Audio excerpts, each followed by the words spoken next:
آج انشاءاللہ عز و جل خوشگوار زندگی پروگرام کا آغاز سورۃ البقرہ کی آیت نمبر 83 سے ہوگا، اور یہ سورۃ بقرہ اور پہلے پارے کا 10واں رکوع ہے۔ اس بات کو ہم اپنے ذہن میں رکھیں کہ اس پارے کے 5ویں رکوع سے بنی اسرائیل سے خطاب ہے۔ بنی اسرائیل کو بہت ساری نعمتیں یاد دلائی گئیں، اور ان نعمتوں کے باوجود ان کی سرکشیوں کا ذکر کیا گیا۔ اب اس رکوع میں اس بات کا ذکر ہے کہ بنی اسرائیل نے کیسے کیسے وعدے توڑے ہیں۔ انہوں نے پختہ عہد کیا ہے، کئی وعدے کیے ہیں، لیکن پھر وہ اس وعدے سے پھر گئے۔ جیسا کہ آپ پہلے بھی سن چکے ہیں کہ یہ واقعات امت محمدیہ صلی اللہ علیہ وسلم کو بھی درس دیتے ہیں کہ جب کوئی قوم جو اپنے آپ کو مسلمان کہتی ہو اور وہ اللہ کی کتاب کو مانتی ہو، لیکن ماننے کے باوجود وہ عہد کو توڑے اور سرکشی کرے، تو اس پر کفار غالب آ جاتے ہیں اور ایسی قوم ذلیل و رسوا ہو جاتی ہے۔ آج جو مسلمانوں کا عالم ہے اور آج کفار جو مسلمانوں پر غالب ہیں، اس کی واضح جو وجہ ہے وہ یہی ہے کہ ہم نے اللہ اور اس کے رسول سے جو عہد کیا وہ ہم نے توڑ دیا، اور اللہ کی کتاب اور رسول اللہ کے فرمان کے مطابق زندگی گزارنے کے بجائے گناہوں میں زندگی جب امت گزارے تو پھر ذلت و رسوائی تو مقدر بن ہی جاتی ہے۔ ارشاد فرمایا وَإِذْ، اور یاد کرو جب، یعنی اے بنی اسرائیل یاد کرو جب۔ واو کے معنی اور ہے اور از معنی جب، لیکن یہاں پر محذوف ہے اذکروا، اے بنی اسرائیل تم وہ بات یاد کرو جب اخذنا، ہم نے لیا، میثاق بنی اسرائیل، بنی اسرائیل سے میثاق لیا، پختہ وعدہ لیا، پختہ عہد لیا۔ میثاق پختہ وعدہ، پختہ عہد۔ لا تعبدون، تم عبادت نہیں کرو گے، الا اللہ، مگر اللہ کی، یعنی اللہ کے سوا تم کسی کی بھی عبادت نہیں کرو گے۔ وبالوالدین احسانا، اور والدین کے ساتھ اچھا سلوک کرنا۔ وذی القربى، اور رشتہ داروں کے ساتھ۔ والیتامى، اور یتیموں کے ساتھ۔ والمساکین، اور مسکینوں غریبوں کے ساتھ تم اچھا سلوک کرنا۔ وقولوا، اور تم کہو، للناس حسنا، لوگوں سے اچھی بات، تم کہو لوگوں سے اچھی بات۔ واقیموا الصلاۃ، اور تم نماز قائم کرو۔ وآتوا الزکاۃ، اور تم زکوٰۃ ادا کرو۔ ثم تولیتم، پھر گئے، تم نے یہ عہد توڑ دیا۔ الا، مگر، قلیلا منکم، تم میں سے تھوڑے اس عہد پر باقی رہے، اکثر لوگوں نے اس عہد کو توڑ دیا۔ وانتم، اور تم، معرضون، منہ پھیرنے والے ہو، یعنی تمہاری عادت رہی ہے کہ تم عہد کر کے پھر جاتے ہو۔ اس آیت کریمہ میں میثاق بنی اسرائیل کے جو ذکر ہے، یہ عہد بنی اسرائیل سے توریت کے ذریعے لیا گیا، یعنی توریت کے اندر یہ عہد تھا اور انہوں نے اس کو تسلیم کیا۔ اللہ کے سوا تم کسی کی پوجا نہ کرو گے۔ اور بنی اسرائیل 2 گروپ میں تقسیم ہوئے، ایک تو وہ ہیں جو یہودی کہلاتے ہیں، اور ایک وہ ہیں جو عیسائی ہیں۔ عیسائی حضرت عیسیٰ علیہ السلام کی پوجا کرتے ہیں، انہیں خدا اور اللہ کا بیٹا سمجھتے ہیں۔ یہودی حضرت عزیر علیہ السلام کی پوجا کرتے ہیں اور انہیں خدا اور اللہ کا بیٹا سمجھتے ہیں۔ تو اس طرح انہوں نے اس عہد کو توڑ دیا۔ وبالوالدین احسانا، والدین کے ساتھ اچھا سلوک کرنا۔ وذی القربى، اور رشتہ داروں کے ساتھ۔ والیتامى، والمساکین، یتیموں مسکینوں کے ساتھ۔ وقولوا للناس حسنا، اور لوگوں سے اچھی بات کہنا۔ جب انسان کے دل میں اللہ کا خوف باقی نہ رہے اور وہ اللہ ہی کا کہنا نہ مانے تو وہ ماں باپ کا کہنا کیسے مانے گا؟ وہ لوگوں کے ساتھ اچھا سلوک کیسے کرے گا؟ وہ تو خود غرضی کا شکار ہوگا۔ جہاں اپنا مفاد ہوگا وہاں لوگوں سے اچھا سلوک کرے گا، اور جہاں اس کا مقصد اور غرض نہیں ہوگی تو اسے لوگوں کی پرواہ بھی نہیں ہوگی.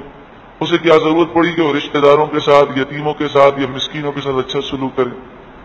یہ سارے کام تو وہ کرتے ہیں جن کے دلوں میں اللہ کا خوف ہوتا ہے. وَأَقِيمُوا الصَّلَاةَ وَآتُوا الزَّكَاةَ، اوپر عبادت کا ذکر کیا گیا، پھر دوبارہ نماز اور زکوٰۃ کا ذکر ہے. تو اوپر جو ہے وہ شرک کی مذمت ہے، یعنی ان سے یہ عہد لیا گیا بھائی شرک نہ کرنا، اللہ کے ساتھ کسی اور کو الہ، خدا، معبود نہ سمجھنا، اس کی پوجا نہ کرنا. اور یہاں پر یہ بتایا گیا کہ ان سے یہ بھی عہد لیا گیا تھا کہ وہ نماز بھی پڑھیں، اللہ کی عبادت اس طرح کریں اور زکوٰۃ دیں. معلوم یہ ہوا کہ نماز اور زکوٰۃ یہ پچھلی امتوں میں بھی تھی، اور بنی اسرائیل خصوصاً جو توریت کے ماننے والے تھے ان پر نماز بھی فرض تھی اور زکوٰۃ بھی فرض تھی، لیکن انداز اور مقدار کا فرق تھا. ہم پر 5 نمازیں فرض ہیں، ان پر 2 نمازیں فرض تھیں، اور ہم زکوٰۃ کا 2.5% نکالتے ہیں، کل مال کا 2.5% زکوٰۃ نکالتے ہیں، اور ان پر کل مال کا 25% زکوٰۃ دینا لازم تھا. یعنی 1 لاکھ روپے میں سے ہم تو زکوٰۃ کے 2,500 روپے نکالتے ہیں، اور انہیں 1 لاکھ میں سے 25,000 اللہ کی راہ میں نکالنا ضروری تھا. پھر تم پھر گئے، مگر تھوڑے لوگ ایسے تھے تم میں سے جو ان ساری باتوں پر قائم و دائم رہے. یہ وہ تھے کہ جو آسمانی کتابوں کو مانتے رہے اور اس پر عمل کرتے رہے، اور جب نبی آخر الزماں کی آمد ہوئی تو وہ رسول اللہ کو دیکھ کر کلمہ پڑھ کے مسلمان ہو گئے. وَأَنْتُمْ مُعْرِضُونَ، اور تم تو ہو ہی منہ پھیرنے والے. یہ تمہاری عادت ہے کہ تمہاری ضد کی عادت ہے، مخالفت کی عادت ہے، عہد کر کے پھر جانے کی عادت ہے، تو یہ حرکتیں تم کرتے رہتے ہو. اس آیت کریمہ میں ہم ذرا دیکھیں، اللہ تعالیٰ نے اپنی عبادت کا جہاں ذکر کیا اس کے فوراً بعد والدین کے ساتھ احسان کرنے، بھلائی کرنے کا ذکر کیا گیا. اس سے آپ اندازہ کر سکتے ہیں کہ والدین کے حقوق کتنے مقدم ہیں، کہ نماز کا ذکر بعد میں ہے، زکوٰۃ کا ذکر بعد میں ہے، لوگوں سے اچھی بات کہنے کا ذکر بعد میں ہے، لیکن والدین کا ذکر ان سب سے پہلے ہے. اور یہ مقدم کرنا یہ اس بات کی اہمیت کو بتانے کے لیے اللہ تعالیٰ نے پورے قرآن پاک میں کئی مقامات پر اپنی عبادت اور اپنی فرمانبرداری کے ساتھ ساتھ ماں باپ کی فرمانبرداری اور ماں باپ کے ساتھ احسان کرنا، بھلائی کا ذکر فرمایا. ماں باپ کے حقوق اتنے زیادہ ہیں کہ اگر کوئی ساری زندگی حقوق ادا کرتا رہے تو بھی وہ حقوق کا ایک ذرہ بھی ادا نہیں کر سکتا. جیسا کہ روایتوں میں موجود ہے کہ کسی نے عرض کیا جہاں صلی اللہ علیہ وآلہ وسلم کی بارگاہ میں کہ میں نے اپنی ماں کو کندھے پر بٹھایا اور میں نے کئی میلوں کا سفر کیا، ایسا سفر کہ جس میں اتنی گرمی تھی کہ جس کو اس طرح سمجھایا گیا کہ اس زمانے میں گرمی اس قدر تیز ہوتی تھی اور ریگستانی علاقہ کہ اگر چنے بھی زمین پر رکھے جائیں تو گرمی سے بھون جائیں. تو میں نے کندھے پر اپنی ماں کو سوار کیا، کندھے پر لے کر چلا. تو کیا میں نے اپنی ماں کا حق ادا کر لیا؟ تو آپ صلی اللہ علیہ وسلم نے فرمایا، تیرے پیدا ہونے پر جو تیری پیدائش کے جھٹکے ماں نے برداشت کیے اس میں سے شاید ایک جھٹکے کا حق ادا ہوا ہو. یعنی مفہوم یہ کہ ایک جھٹکے کا بھی تو حق ادا نہ کر سکا. اور اسی طرح کی روایت ہے کہ کسی بزرگ سے کسی نے عرض کیا کہ میں نے اپنی ماں کو 7 حج کروائے اور کندھے پر کروائے. جنہوں نے حج کیا ہے وہ جانتے ہیں کہ اتنی سہولتیں اب ہو چکی ہیں، لیکن اس کے باوجود حج ہے. آدمی 10 عمرے کر لے وہ اپنی جگہ ہے، لیکن حج کی بات ہی کچھ اور ہے. بسا اوقات حج میں اپنے آپ کو سنبھالنا مشکل ہوتا ہے. تو اس نے عرض کی کہ میں نے اپنی ماں کو اپنے کندھے پر بٹھا کر 7 حج کروائے، گھر سے لے کر واپسی تک میں نے ہر رکن جو ہے وہ کندھے پر ہی اسے ادا کروائے. کیا میں نے اپنی ماں کا حق ادا کر دیا؟ آپ نے اس سے فرمایا کہ ایک رات کا بھی تو نے حق ادا نہ کیا. یعنی رات کو بچے کتنا تنگ کرتے ہیں جب چھوٹے ہوتے ہیں، تو بسا اوقات وہ پیشاب کر دیتے ہیں، بسا اوقات دودھ کے لیے روتے ہیں، کبھی پیٹ میں درد ہوتا ہے. تو ماں کی جو رات کی نیند خراب ہوتی ہے، فرمایا تو نے ایک رات کا بھی حق ادا نہ کیا. والدین کے حقوق بہت زیادہ ہیں، مفسرین لکھتے ہیں کہ ایسی بات وہ نہ کہے ماں باپ کے سامنے، اور اسی طرح ایسا کام نہ کرے جس سے ماں باپ کو تکلیف ہو۔ اپنی جان، اپنا مال، اپنے بدن سے ماں باپ کی خوب خدمت کرے، اس میں کوتاہی نہ کرے۔ جب انہیں اس کی ضرورت ہو تو ان کے پاس کھڑا رہے، حاضر رہے۔ والدین اگر نوافل چھوڑنے کا حکم دیں اور کہیں کہ نفل نہ پڑھو، ہماری خدمت کرو، تو فرمایا نوافل چھوڑ دے اور ان کی خدمت کرے کہ نوافل سے بڑھ کر ہے ان کی خدمت کرنا۔ ہاں، فرض، واجبات و سنت مؤکدہ نہ چھوڑی جائیں، ان کے کہنے پر گناہ نہ کیا جائے۔ تہ دل سے ماں باپ سے محبت کریں، رفتار میں، گفتگو میں، اٹھنے میں، بیٹھنے میں ان کا ادب رکھے، بات کرے تو تعظیم سے کرے، ادب کے ساتھ کرے، ان کی شان میں تعظیم کے الفاظ کہے، انہیں خوب راضی کرنے کی کوشش کرے کہ حدیث پاک میں فرمایا کہ یہ جنت کے 2 دروازے ہیں، ماں باپ تیرے لیے جنت کے 2 دروازے ہیں، جہنم کے 2 دروازے ہیں۔ راضی کرے گا تو جنت کے 2 دروازے کھل جائیں گے، اور ناراض کرے گا تو جہنم کے 2 دروازے کھل جائیں گے۔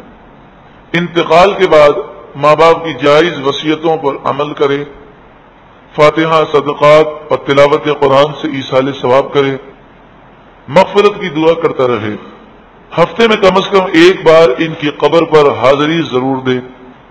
اگر ماں باپ گناہوں کے عادی ہوں یا کسی بد مذہبی میں گرفتار ہوں تو ان سے سختی نہ کرے، بلکہ نرمی کے ساتھ، محبت، پیار اور ادب و تعظیم کے ساتھ انہیں نیکی کی دعوت دے، ان کی اصلاح کرنے کی کوشش کرے، تقوی کی دعوت دے، صحیح عقیدے پر لانے کی کوشش کرے۔ یہ بھی ماں باپ کے حقوق میں سے ہے کہ اگر وہ بدعقیدہ ہیں یا گناہوں میں پڑے ہیں تو انہیں راہ ہدایت پر لانے کی کوشش کرنا، یہ بھی ماں باپ کے حقوق میں سے ہے، لیکن غصہ نہ ہو، پیار محبت کے ساتھ، تعظیم کے ساتھ وہ سمجھاتا رہے۔ اگر ماں باپ میں سے کوئی کافر ہو، مشرک ہو، ہندو ہو، عیسائی ہو، یہودی ہو، تب بھی دنیاوی جائز معاملات میں ان کا ساتھ دے اور ان کے حقوق ادا کرے، ہاں گناہوں میں ان کا ساتھ نہ دے۔ حضرت امام نسائی شریف میں لکھتے ہیں جس کے مطابق والدین کا جو نافرمان ہے کل بروز قیامت اللہ تعالیٰ اس پر نظر رحمت نہ فرمائے گا۔ اور امام طبرانی حدیث لکھتے ہیں جس کے مطابق جنت کی خوشبو 500 سال کی مسافت تک آئے گی، اور ایک روایت ہے 1000 سال کی مسافت تک جنت کی خوشبو آئے گی۔ جیسے ہمارے کچن میں کھانا ہو تو اس کی خوشبو دور دور تک پھیلتی ہے، لیکن کوئی 1 کلومیٹر تک بھی خوشبو نہیں جاتی۔ جنت کی خوشبو، اس کی نعمتوں کی خوشبو ایسی ہوگی کہ اگر 1000 سال تک کوئی گھوڑے پر بیٹھ کر دوڑتا رہے تو وہ جتنا فاصلہ طے کر لے اس سے بھی زیادہ جنت کی خوشبو دور دور تک آئے گی۔ لیکن جو والدین کا نافرمان ہے وہ جنت کی خوشبو سے بھی محروم ہوگا۔ کتاب السنہ میں ہے کہ جو والدین کو دکھ دینے والا ہے، نافرمان ہے، اللہ تعالیٰ نہ اس کا فرض قبول کرے گا اور نہ ہی اس کے نوافل قبول ہوں گے۔ اور امام طبرانی علیہ رحمہ لکھتے ہیں کہ حدیث پاک میں ہے جو والدین کا نافرمان ہے آسمان سے روزانہ اس پر اللہ تعالیٰ 3 مرتبہ لعنت کو بھیجتا ہے۔ اور ایک روایت میں یہ ہے کہ دنیا میں بھی والدین کے نافرمان کو سزا ضرور ملتی ہے، اور ادنا سزا یہ ہے کہ اس کی اولاد بھی اس کی نافرمان ہوتی ہے۔ اس آیت کریمہ میں والدین کے ساتھ احسان کا ذکر کیا گیا۔ احساناً عربی میں وہ لفظ ہے کہ جس میں بہت زیادہ مبالغہ پایا جاتا ہے، یعنی بہت زیادہ اچھا سلوک کرو والدین کے ساتھ، بہت زیادہ اپنی طاقت، اپنی ساری قوتیں اس میں صرف کر دو۔ یقیناً جو والدین کا کہنا مانتے ہیں دنیا میں بھی کامیاب ہوتے ہیں، آخرت میں بھی کامیاب ہوتے ہیں۔ آپ نے گائے والا قصہ سنا کہ وہ نوجوان جو ماں کی خدمت اس طرح کرتا کہ رات کے 3 حصے کرتا، ایک حصے میں ماں کی خدمت کرتا، اپنی آمدنی کے 3 حصے کرتا، ایک سے ماں کی خدمت کرتا، اور ماں کا اتنا کہنا مانتا تھا کہ ماں نے کہا کہ بیٹا گائے پر سوار نہ ہونا، تو گائے کو اللہ نے زبان دی، وہ بولنے لگی کہ مجھ پر سوار ہو جائے، تو اس نے کہا میری ماں نے منع کیا۔ فرشتہ انسانی شکل میں آیا اور کہا کہ 3 دینار کی جگہ میں تمہیں 6 دینار دیتا ہوں، ماں سے مشورہ نہ کرو، ماں سے مت پوچھو۔ تو اس نے کہا ایسا نہیں ہو سکتا۔ تو اللہ نے اسے صلہ کتنا دیا کہ وہ گائے جس کی قیمت صرف 3 دینار تھی، ایک روایت کے مطابق آپ نے سنا کہ اس کی قیمت اسے ملی، گائے کا جو وزن تھا اس سے 10 گنا سے زائد اسے سونا عطا کیا گیا۔ معلوم یہ ہوا کہ جو ماں باپ کا فرما بردار ہوگا، ان کی خدمت کرے گا، اللہ تعالیٰ اس کی روزی میں برکتیں عطا فرمائے گا۔ آج اگر ہماری روزی میں تنگی ہے، بے برکتی ہے، بیماریاں ہیں، پریشانیاں ہیں، تو ہم بڑی کوشش کرتے ہیں کہ کوئی دعا کرنے والا مل جائے۔ گھر میں دعا کا کتنا بڑا مرکز موجود ہے، لیکن کیا ہم نے ماں باپ کی دل کی دعائیں لینے کی کوشش کی؟ دل کی دعائیں وہ ہوتی ہیں جو خود بخود نکلتی ہیں۔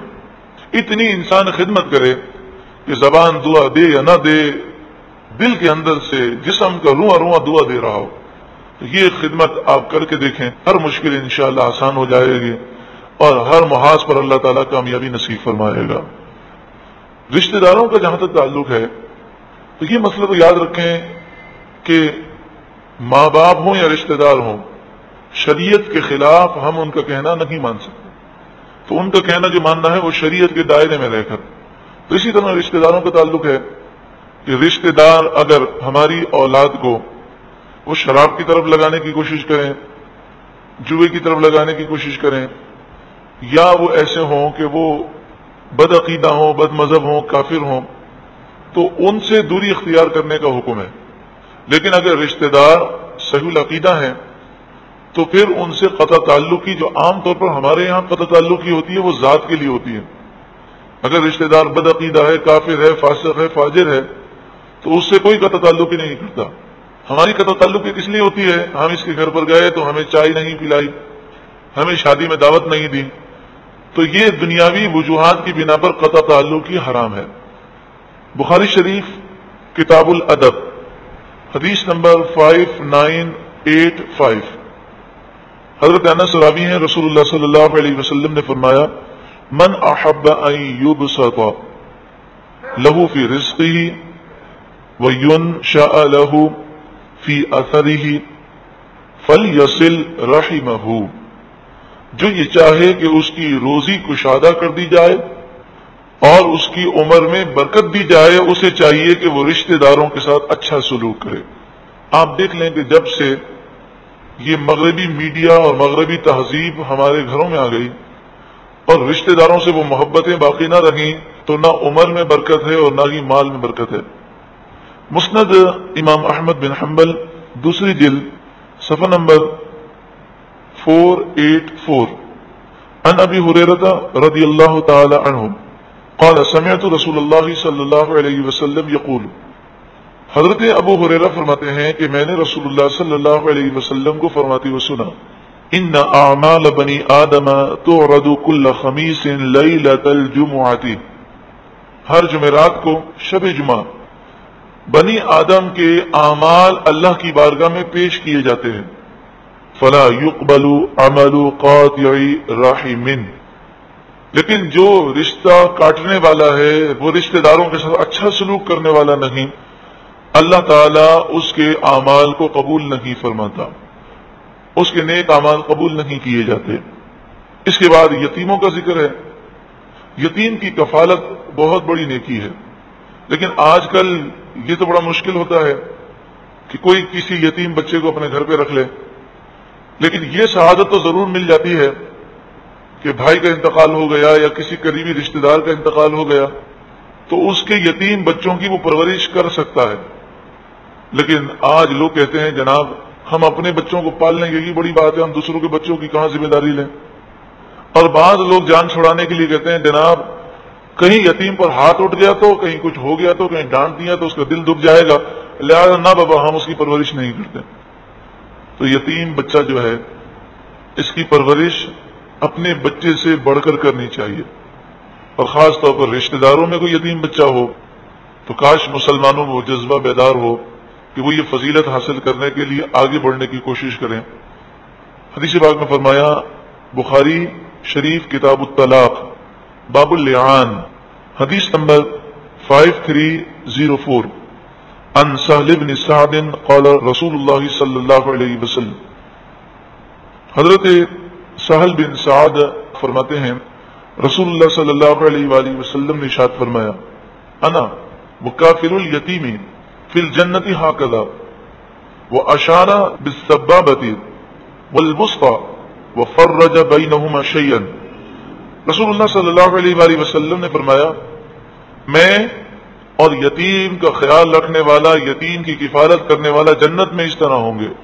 پھر آپ نے اشارہ فرمایا، آپ نے یہ جب جملہ کہا تو اس طرح اشارہ کیا کہ شہادت کی انگلی اور جو درمیانی انگلی ہے اس کو قریب قریب رکھا، تھوڑا سا فاصلہ تھا اور قریب قریب رکھا، یعنی اس طرح جنت میں اور یتیم کی کفالت کرنے والا قریب قریب ہوں گے۔ بتائیے کتنی بڑی فضیلت ہے۔ اور یہ حدیث جو ابھی سنائی گئی یہ ابو داؤد شریف کتاب الادب میں بھی ہے اور ترمذی شریف کتاب البر میں بھی ہے۔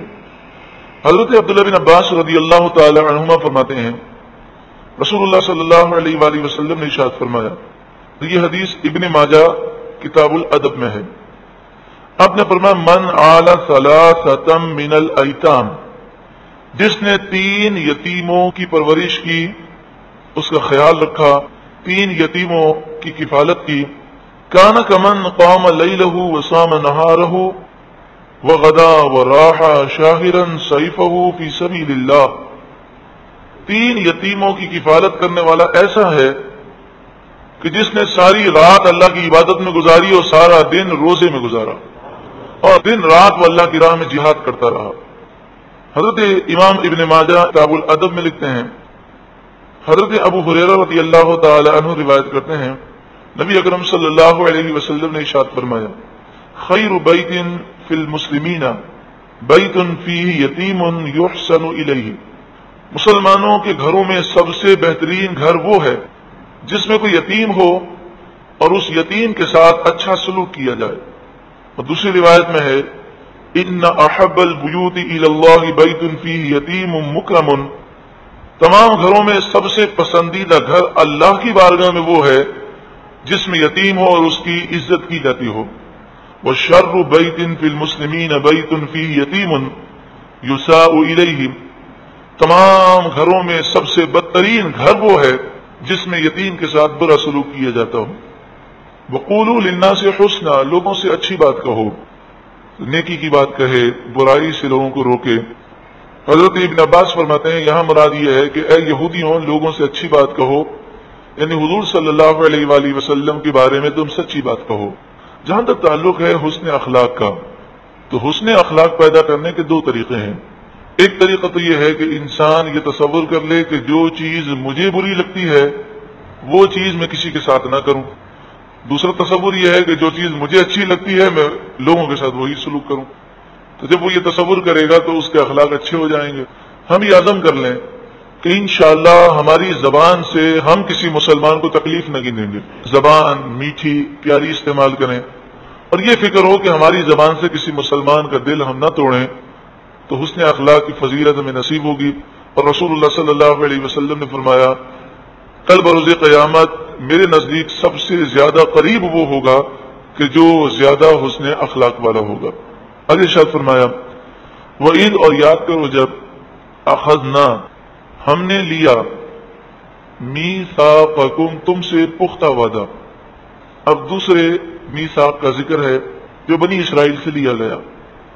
لا تسفکون دماءکم، تم اپنوں کا خون نہ بہانا، دماء خون، تم اپنوں کا خون نہ بہانا، یعنی بنی اسرائیل کہ جو مسلمان ہیں انہیں قتل نہ کرنا۔ ولا تخرجون انفسکم، اور تم نہ نکالنا اپنوں کو، من دیارکم، تمہارے گھروں سے، تمہاری بستیوں سے، یعنی تم مسلمانوں کو، بنی اسرائیل کے جو مسلمان ہیں انہیں بے وطن بے گھر نہ کرنا۔ اور تیسرا عہد ان سے یہ لیا گیا تھا کہ اگر بنی اسرائیل کا کوئی مسلمان دشمن کی قید میں ہو تو مال دے کر، فدیہ دے کر اسے چھڑا لینا۔ تو 3 عہد لیے گئے۔ ثم اقررتم، پھر تم نے اقرار کیا، وانتم، اور تم، تشہدون، گواہ ہو، تم گواہی دیتے ہو، یعنی تم اس بات پر گواہ ہو کہ تم نے اقرار کیا۔ ثم، پھر، انتم ہاؤلائی، تم وہی ہو، تقتلون، تم قتل کرتے ہو، انفسکم، اپنوں کو، یعنی تم بنی اسرائیل کے مسلمانوں پر حملہ کرتے ہو، وتخرجون، اور تم نکالتے ہو، فریقا منکم من دیارہم، اپنوں میں سے ایک گروہ کو ان کے گھروں سے حضور صلی اللہ علیہ وآلہ وسلم کی آمد سے پہلے بنی اسرائیلی جو یہودی تھے یہ حضور پر ایمان رکھتے تھے اور توریت کو مانتے تھے، لیکن انہوں نے توریت میں بہت زیادہ رد و بدل کیا تھا، لیکن اس کے باوجود موسیٰ علیہ السلام کو بھی مانتے، رسول اللہ صلی اللہ علیہ وآلہ وسلم کی آمد کا وہ ذکر بھی کرتے، لیکن گناہ کرنے کی وجہ سے اور دین سے دوری کی وجہ سے بہت ساری برائیاں ان میں عام ہو گئی۔ تو ایک برائی ان میں یہ عام ہو گئی کہ یہ گناہ کرتے تھے اور پھر گناہ کو گناہ نہیں سمجھتے تھے، اور جو گناہ کبیرہ کو، حرام قطعی کو حلال سمجھے وہ کافر ہے۔ تو ان کے ساتھ یہ معاملہ ہوا کہ حضور کی آمد سے پہلے، آپ یوں سمجھے تقریباً 120 سال پہلے، مدینہ منورہ کے جو دو قبیلے تھے اور وہ دونوں مشرک تھے، وہ 120 سال پہلے مومن نہیں تھے، اوس اور خزرج، ان کی آپس میں لڑائیاں ہوئیں اور یہ جنگیں 120 سال تک جاری رہیں۔ اوس اور خزرج جو مدینے کے رہنے والے تھے، جو بعد میں جب ایمان لے آئے تو انصار کہلائے۔ مدینہ منورہ میں جو یہودی قبیلے تھے ان میں ایک قبیلہ بنو قریظہ تھا، دوسرا قبیلہ بنو ندیر تھا۔ تو بنو قریظہ نے دوستی کر لی اوس سے اور بنو ندیر نے دوستی کی خزرج سے، اور یہ ان دونوں کو لڑاتے رہتے تھے۔ کیوں لڑاتے تھے؟ کہ یہ اسلحے کے بزنس مین تھے یہودی، تو لڑائی ہوگی تو اسلحہ کام آئے گا۔ جیسے آج دنیا کی بڑی طاقتیں وہ چاہتی ہیں کہ جنگ ہو، اور وہ کسی نہ کسی بہانے سے جنگ کو جاری رکھتی ہیں کہ یہ اسلحہ ان کا بکتا ہے، اور بہت بڑی ان کی معیشت کا جو گزارا ہے وہ اسلحے پر ہے۔ تو یہ اسلحے کے بزنس مین تھے، تاجر تھے، تو اوس اور خزرج میں یہ لڑائی جاری رکھتے تھے۔ تو بنو قریظہ نے اوس سے دوستی کی تھی، ان کو وہ اسلحہ بیچتا تھا۔ بنو ندیر نے خزرج سے دوستی کی تھی، وہ انہیں اسلحہ بیچتے، اور پھر ان کا معاہدہ تھا کہ جو تمہارا دشمن وہ ہمارا دشمن، جو تمہارا دوست وہ ہمارا دوست۔ اب جب اوس اور خزرج کی لڑائی ہوتی تو اوس کے جو دوست تھے بنو قریظہ والے وہ بھی جنگ میں آ جاتے، جو خزرج کے دوست تھے بنو ندیر وہ بھی میدان میں آ جاتے۔ اب جب میدان جنگ میں جنگ ہو رہی ہوتی تو یہ پرواہ نہ کرتے کہ ہمارے سامنے کون ہے، تو یہ بنو قریظہ والے بنو ندیر کو مارتے اور بنو ندیر والے یہودی بنو قریظہ کو مارتے، اور پھر وہ ان کے گھروں کو آگ لگا دیتے، ان کو گھروں سے بے گھر کر دیتے۔ جب جنگ ختم ہو جاتی تو پھر یہ اپنے دوستوں سے پوچھتے کہ بھئی تمہارے پاس ہمارا کوئی یہودی بھائی قید میں تو نہیں ہے؟ اوس والے بنو قریظہ کو کہتے کہ ہمارے پاس بنو ندیر کے اتنے آدمی قید میں ہیں، تو وہ کہتے یہ پیسے لو اور یہ فدیہ لو اور انہیں چھوڑ دو، کیونکہ ہم سے توریت میں یہ عہد لیا گیا کہ ہمارا کوئی یہودی بھائی، بنی اسرائیل کا کوئی بھائی اگر قید میں ہو تو اسے فدیہ دے کر چھوڑا دینا۔ تو کیسی جہالت ہے کہ جنگ ختم ہو جائے تو فدیہ دے کر چھوڑا رہے، اور جنگ کے دوران اسے قتل بھی کر رہے ہیں اور ان کے گھروں کو آگ بھی لگا رہے ہیں۔ تو فرمایا ثم انتم ہؤلاء تقتلون انفسکم، پھر تم وہی ہو کہ جو اپنوں کو قتل کرتے ہو، وتخرجون اور تم نکالتے ہو، فریقا منکم تم میں سے ایک گروہ کو، من دیارہم ان کے گھروں سے۔ جب تمہیں سمجھایا جائے تو تم کہتے ہو جناب ہمارا معاہدہ ہے اور ہم معاہدے کے بڑے پابند ہیں۔ تو فرمایا جا رہا ہے کہ معاہدہ اگر انسان نے کیا ہے تو گناہ میں تو کسی کی فرما برداری انسان نہیں کر سکتا، گناہ میں تعاون کرنا، مدد کرنا یہ حرام ہے۔ بس یہاں پر میں اتنا کہوں گا کہ عراق پر جب حملہ ہوا تو سعودی عرب نے اپنی سمندری حدود دی ہیں امریکہ کو، جہاں سے وہ فائر کرتا تھا، اور کویت نے اپنی سرزمین دی۔ تو عراق میں جو 11 لاکھ مسلمان بچے، عورتیں، بوڑھے، جوان شہید ہوئے، اتنے مزارات اور اتنی مسجدوں کو شہید کیا گیا، اتنے قرآن جلائے گئے، شہید کیے گئے، تو اس کے ذمہ دار کویتی حکومت بھی ہے اور سعودی حکومت بھی ہے۔ افسوس مسلمان کہلانے والوں نے اپنے بھائیوں کا خیال نہ کیا، اور وہ یہی کہتے تھے جی امریکہ سے دوستی ہماری، ہمارا امریکہ سے معاہدہ ہے۔ امریکہ نے افغانستان پر حملہ کیا اور افغانستان پر حملہ کر کے 20 لاکھ بے گناہ مسلمانوں کو شہید کیا، بے دردی سے خون خرابہ کیا۔ تو اس کے ذمہ دار تو اس وقت جو گورنمنٹ تھی اس نے انہیں راستہ دیا، فوجی اڈے بنانے دیے، اور ہر قسم کا انہوں نے تعاون کیا۔ تو ہم کسی سے بھی اگر معاہدہ کرتے ہیں تو اپنے بھائیوں کے قتل میں ہم شریک نہیں ہو سکتے، اس کے ساتھ کوئی تعاون نہیں کر سکتے۔ اسی طرح یہ بات یاد رکھیں کہ جو دشمنان اسلام کی فوج مسلمانوں پر حملہ کر رہی ہے، اسے اسلحہ فراہم کرنا، اسے خوراک فراہم کرنا، اسے پیٹرول دینا، یہ سب حرام ہے، اور ظلم میں تعاون کرنا ہے۔ حدیث پاک میں فرمایا کہ ایک مسلمان بے گناہ یہ قتل میں اگر ساری دنیا شریک ہو جائے تو ساری دنیا کیسے شریک ہوگی؟ تعاون، جس نے جس طرح تعاون کیا، اگر ساری دنیا شریک ہو جائے تو اللہ تعالیٰ کسی کی پرواہ نہ کرے گا، سب کو اوندے منہ جہنم میں ڈال دے گا۔ اور یہ کہنا کہ جناب اگر ہم ان کو راستہ نہیں دیں گے تو یہ ہمیں ماریں گے، تو کیا مطلب ہوا؟ اس کا مطلب وہ خود غرضی کی ہم انتہا کو پہنچے ہوئے ہیں، اپنی جان بچانے کے لیے اپنے بھائیوں کا قتل عام ہم کرنے کی اجازت دیں۔ تو کیا آپ سمجھتے ہیں کہ وہ اس قتل عام سے فارغ ہو کر کیا آپ کا قتل عام نہیں کریں گے؟ یہ دشمنان اسلام کبھی مسلمانوں کی خیرخواہ نہیں ہو سکتے۔ تظاہرون، تم مدد کرتے ہو، علیہم، ان کی، بالاسم، گناہ میں، والعدوان، اور زیادتی میں، حالانکہ گناہ اور زیادتی میں کسی کے ساتھ تعاون نہیں کرنا چاہیے تھا۔ وہیں یأتوکم اسارا، اور اگر وہ آئیں تمہارے پاس قیدی بن کر، اسارا یعنی قیدی بن کر، تفادوہم، تم فدیہ دے کر انہیں چھوڑا دیتے ہو، وہو محرم علیکم اخراجہم، حالانکہ ان کا اخراج، ان کا گھروں سے نکالنا ہی تم پر حرام کیا گیا تھا۔ افتؤمنون، کیا تم ایمان رکھتے ہو، ببعض الکتاب، کتاب کے ایک حصے پر، وتکفرون ببعض، اور تم انکار کرتے ہو کتاب کے ایک حصے کا، یعنی ایک بات مانتے ہو، دو باتیں نہیں مانتے، حرام قطعی کو تم حلال سمجھتے ہو، یہ تو کفر ہے۔ تو یہ بات یاد رکھیں کہ اللہ کی کتاب کے کسی ایک حکم کو نہ ماننا اور باقی ساری کتاب کو ماننا، اسے کوئی فائدہ حاصل نہیں ہوگا۔ ایک حکم کا بھی انکار کرے گا تو وہ کافر ہے، اور گویا کہ وہ پوری کتاب کا انکار کرنے والا ہے۔ یہاں پر یہ بات ذہن نشین رہے کہ اس وقت جتنی بھی گمراہی پھیلی ہوئی ہے، اس کی سب سے بڑی وجہ یہ ہے کہ قرآن کی ایک آیت کو یا چند آیتوں کو انہوں نے عقیدے کی بنیاد بنا لیا، اور ایسا عقیدہ انہوں نے وضع کیا کہ وہ ان آیتوں کا مفہوم غلط سمجھے، اور عقیدہ انہوں نے بنا لیا، اور پھر اس عقیدے کی وجہ سے کئی آیتوں کا انہوں نے انکار کر دیا۔ مثلا سورہ توبہ آیت نمبر 129، قل حسبی اللہ، آپ فرما دیں اللہ مجھے کافی ہے۔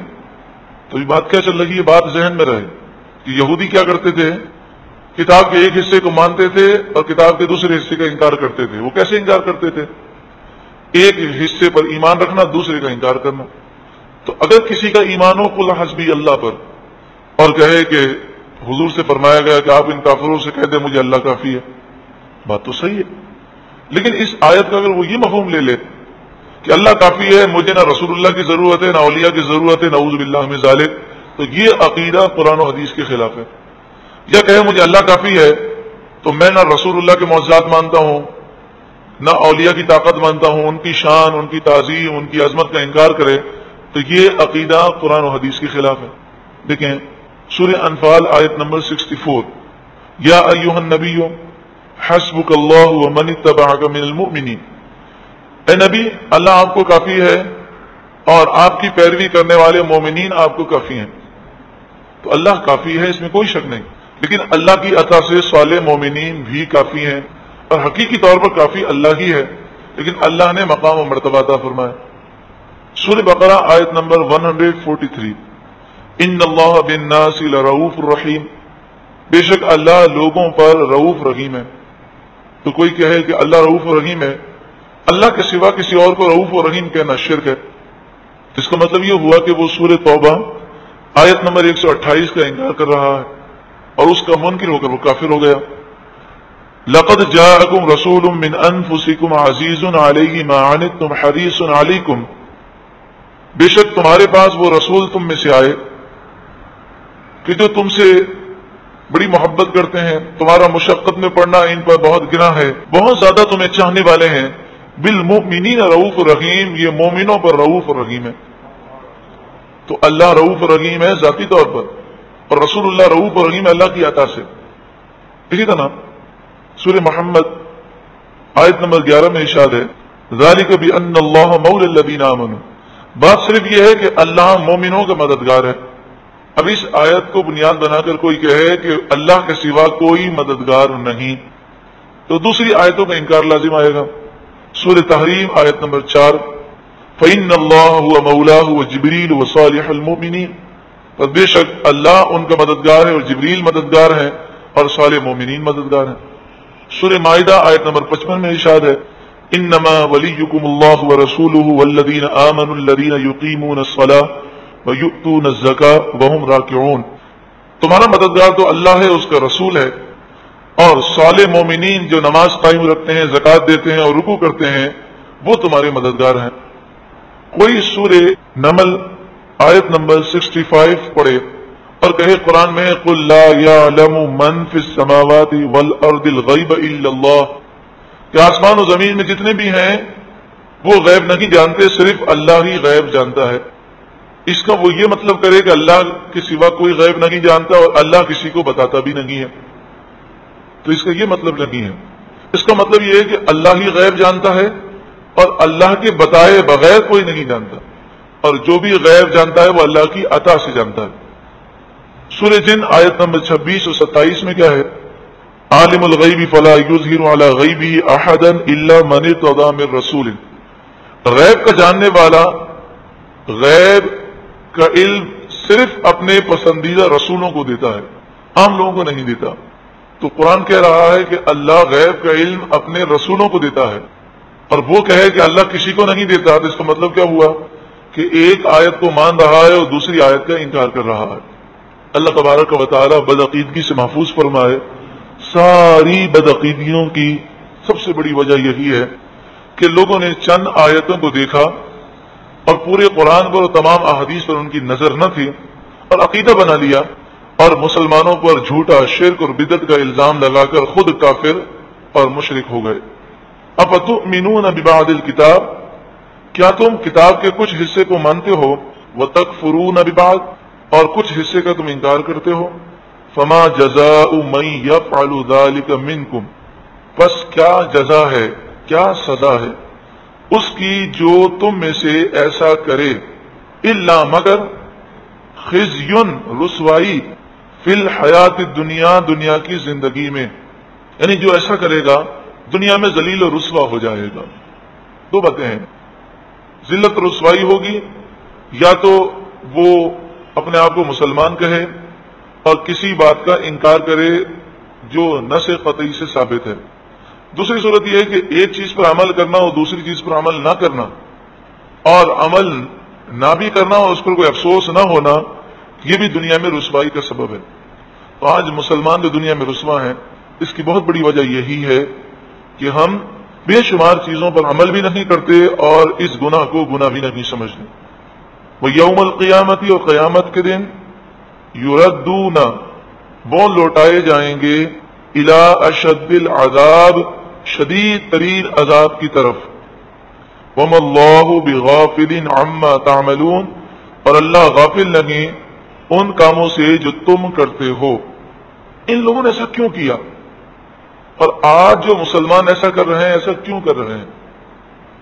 ہمیں تو کبھی کبھی بڑا افسوس بھی ہوتا ہے کہ بعض لوگ اگر قرآن کی تفسیر بھی بیان کرتے ہیں یا قرآن کی تفسیر لکھتے ہیں تو پورا زور اسی پر ہے کہ مسلمان سارے مشرک ہو چکے ہیں، کافر ہو چکے ہیں، مرتد ہو چکے ہیں، بدعتی ہیں۔ کبھی کبھی دل چاہتا ہے اور ہم دیکھتے ہیں کہ بھئی جہاں رسول اللہ کی واضح فضیلت ہے وہاں پر انہوں نے کیا لکھا۔